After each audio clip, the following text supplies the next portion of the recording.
तर चिवडा करताना काही टिप्स सांगते तुम्हाला। जेव्हा आपण पोहे भाजतो तर पोहे भाजताना त्यामध्ये थोडी हळद आणि मीठ ॲड करायची आणि त्यानंतरच पोहे भाजायचे। त्यामुळे चिवडा कुरकुरीत होतो आणि पोहे साधारणतः 10 मिनटं तरी भाजायला पाहिजे, अगदी मंद फ्लेमवर। यामुळे पोहे छान भाजल्या जातात आणि 1 महिना तरी असा चिवडा हमखास टिकतो। त्यानंतर इथे तेलामध्ये शेंगदाणे पण व्यवस्थित तळून घेतल्या पाहिजे। अर्धवट तळले तर ते कच्चे लागतात। त्यानंतर त्यामध्ये कांदा पण कुरकुरीत तळून घ्यायचा, नंतर कढीपत्ता, नंतर हिरवी मिरची आणि कोथिंबीर तळून घेतल्यामुळे चिवड्याला छान असा फ्लेवर येतो। आणि त्यानंतर यामध्ये मसाले ॲड करायचे, नंतर पोहे आणि अशा पद्धतीने कुरकुरीत असा चिवडा करायचा। साधारणतः 1 महिना तरी तो टिकेलच।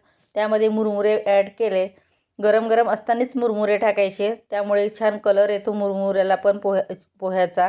तर अशा पद्धतीने चिवडा करत असते मी। चला मग, बाय बाय।